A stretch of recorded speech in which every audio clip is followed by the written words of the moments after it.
প্রিয়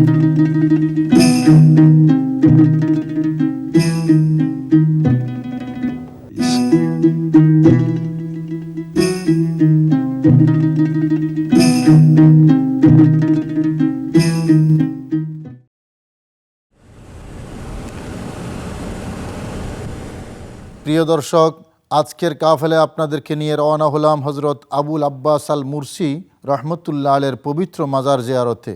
হজরত আবুল আব্বাস আল মুরসি রহমতুল্লাহ আলে ছিলেন মহান আল্লাহর নৈকট্যপ্রাপ্ত একজন উঁচু মর্তবার অলি। প্রিয় দর্শক, আজকের কাফেলে আমরা আল্লাহর এমন একজন অলির মাজারে আপনাদেরকে নিয়ে যাচ্ছি, যিনি পুরো আরব বিশ্বে সবার কাছে পরিচিত এবং প্রসিদ্ধ, এবং তিনি হলেন হজরত আবুল আব্বাস আল মুরসি রহমতুল্লাহি আলাইহি।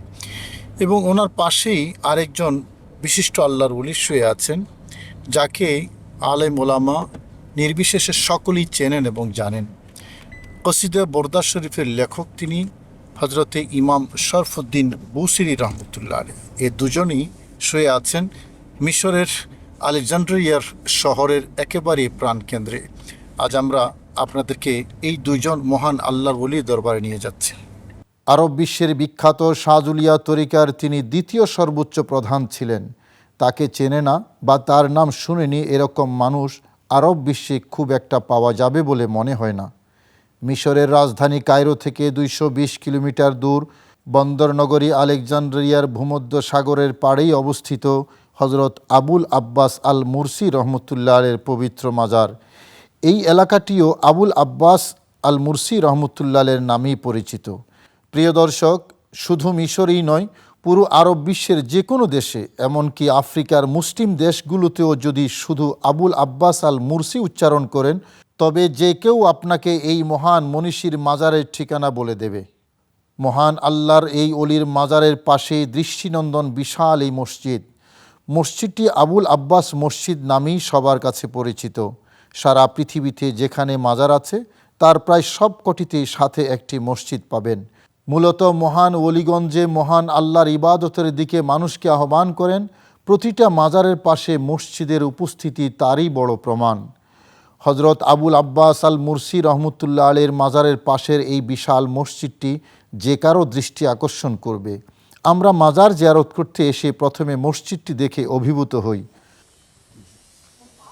আরব্য ধাঁচের মধ্যেও এই মসজিদটির স্ট্রাকচার কিছুটা ভিন্ন। আমাদের মতো সারা পৃথিবী থেকে আসা হাজার হাজার জিয়ারতকারী প্রথমে এসে এই মসজিদের প্রেমে হারিয়ে যান এবং এখানে প্রশান্ত মনে নামাজ আদায় করেন। এবার আমরা আস্তে আস্তে মাজারের দিকে এগিয়ে যাচ্ছি। হজরত আবুল আব্বাস আল মুরসি রহমতুল্লাহ আলাইহির মাজার এই মসজিদের পেছনেই অবস্থিত। সরু গলি দিয়ে যেতে হয় মাজারে। মাজারের গেটে হজরত আবুল আব্বাস আল মুরসি রহমতুল্লাহ আলাইহির নাম লেখা। প্রিয় দর্শক, তৎকালীন আন্দালুস শহরের জন্ম নেয়া এই সাধকের জন্ম 616 হিজরিতে। বিশিষ্ট সাহাবী হজরত সাদ বিন ওবাদা রাদিয়াল্লাহু তাআলা আনহুর অধস্তন পুরুষ ছিলেন তিনি। সম্মানিত দর্শক, দাঁড়িয়ে আছি মিশরের আলেকজান্দ্রিয়ার একজন কুতুব, যাকে কুতুবুল আকতাব হিসেবে সকলেই জানেন এবং মানেন, সৈয়দ আবুল আব্বাস আল মুরসি রহমতুল্লাহ আলাইহি। অত্র এলাকার মিশরের এই জায়গার মানুষের হেদায়েতের জন্য সবচেয়ে বেশি ভূমিকা যিনি রেখেছেন তিনি হলেন হযরত আবুল আব্বাস আল মুরসি রহমতুল্লাহ আলাইহি। ভেতরে ঢুকেই জিয়ারত শেষ করে যখন কাফেলার জন্য শুটিং করতে শুরু করলাম, তখনই বিপত্তি ঘটল। মাজারের খাদেমের পক্ষ থেকে কড়া নির্দেশ, কোনো ভিডিও করা যাবে না। মনটা খুবই খারাপ হয়ে গেল। অনেকভাবেই বুঝাবার চেষ্টা করলাম, কিন্তু কোনো কাজ হলো না। তারপরও বিশেষ কায়দায় যৎসামান্য ভিডিও ধারণ করেছি আপনাদের দেখাবার জন্য। হজরত আবুল আব্বাস আল মুরসি রহমতুল্লাহ আলাইহি এমন এক ওলি ছিলেন যা আমাদের পক্ষেও বর্ণনা করা সম্ভব নয়। তিনি বলেছেন, আমার জীবনের 40 বছর এমন কেটেছে যে আমি এই সময়ের মাঝে এক পলকও প্রিয় নবী রসুল করিম সাল্লাল্লাহু আলাইহি ওয়াসাল্লামের দর্শন থেকে দূরে ছিলাম না। আর আমি যেটুকু সময় প্রিয় নবী সাল্লাল্লাহু আলাইহি ওয়াসাল্লামের দর্শন থেকে দূরে থাকি, সেটুকু সময় আমি নিজেকে মুমিন মনে করি না। প্রিয় দর্শক, হজরত আবুল আব্বাস আল মুরসি রহমতুল্লাহ আলাইহি কত বড় মাপের ওলি ছিলেন তা তার এই একটি কথা দ্বারাই বোঝা যায়। প্রিয় দর্শক, 640 হিজরিতে হজরত আবুল আব্বাস আল মুরসি রহমতুল্লাহ আলাইহি ওনার ব্যবসায়ী বাবার সাথে হজে যাবার জন্য রওনা হন। হজে যাবার জন্য পানির জাহাজে করে যখন রওনা হয়েছেন, সেই জাহাজটি তিউনিসিয়ার কাছাকাছি যাবার পর সাগরে প্রবল ঝড় শুরু হয় এবং জাহাজ ডুবে যায়। সেই দুর্ঘটনায় ওনার বাবাসহ সকলেই মারা গেলেও মহান আল্লাহ তাআলার অপার মহিমায় হজরত আবুল আব্বাস আল মুরসি রহমতুল্লাহি আলাইহি এবং তার আপন ভাই বেঁচে যান এবং তিউনিসিয়ার একটি দ্বীপে গিয়ে আশ্রয় নেন। সেখানেই গিয়ে সাক্ষাৎ হয় শাজুলিয়া তরিকার প্রধান কুতুবুল আকতাব হজরত আবুল হাসান শাজুলি রহমতুল্লাহ আলাইহির সাথে। ছোটবেলা থেকেই দ্বীনের পথে পরম অনুরাগী হজরত আবুল আব্বাস আল মুরসি রহমতুল্লাহ আলাইহির বিশিষ্ট ওলি হজরত আবুল হাসান শাজুলি রহমতুল্লাহ আলাইহির সান্নিধ্য পাওয়ার পর নতুন এক জীবনে পা রাখেন। আধ্যাত্মিকতার পথে এত দ্রুত গতিতে উন্নতি সাধন করতে থাকেন যে অতি অল্প দিনেই তিনি আপন পীর হজরত আবুল হাসান শাজুলি রহমতুল্লাহ আলাইহির তরিকার প্রধান খলিফা নিযুক্ত হন।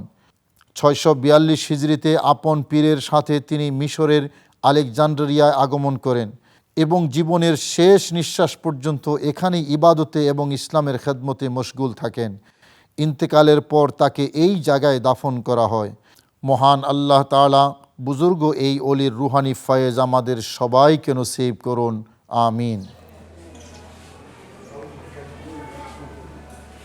প্রিয় দর্শক, এবার আপনাদেরকে নিয়ে যাচ্ছি আরেকজন মহান অলির পবিত্র মাজার জিয়ারত করতে, যিনি হজরত আবুল আব্বাস মুরসি রহমতুল্লাহ আলাইহির ছাত্র এবং খলিফা ছিলেন। প্রিয় নবী রসুল করিম সাল্লাল্লাহু আলাইহি ওয়াসাল্লামের অলৌকিক চাদর উপহার হিসেবে পেয়েছিলেন যে মনীষী, সেই শরফুদ্দীন বুসিরি রহমতুল্লাহ আলাইহির মাজারটি হজরত আবুল আব্বাস মুরসি রহমতুল্লাহ আলাইহির মাজারের ঠিক পাশেই অবস্থিত। চলুন আমরা আপনাদেরকে সেই মাজারে নিয়ে যাই।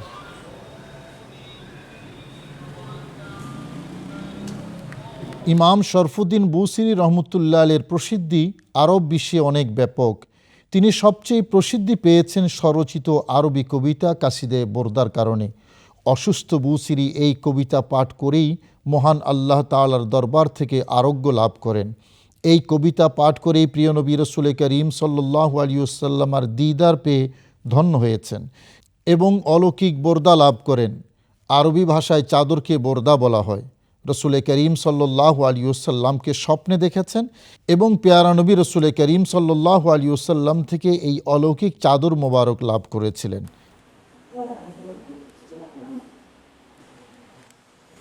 প্রিয় দর্শক, দাঁড়িয়ে আছি হজরত ইমাম শরফুদ্দীন বুসিরি রহমতুল্লাহ আলাইহির পবিত্র মাজার। দর্শক, ইমাম শরফুদ্দীন বুসিরি রহমতুল্লাহ আলাইহি জগৎ বিখ্যাত একজন আলেম দ্বীন। যে কারণে উনি বিখ্যাত তা হলো তিনি প্যারালাইজড রোগে আক্রান্ত ছিলেন। পৃথিবীর যত ডাক্তার সবার কাছে গিয়েছিলেন কম বেশি, কিন্তু কোথাও তার আরোগ্য হয়নি। অবশেষে তিনি নিরাশ হয়ে একরকম রাতের মধ্যে রসুল করিম সাল্লাল্লাহু আলাইহি ওয়াসাল্লামের শানে একখানা কসিদা লিখেছিলেন, মানে আরবি কবিতা।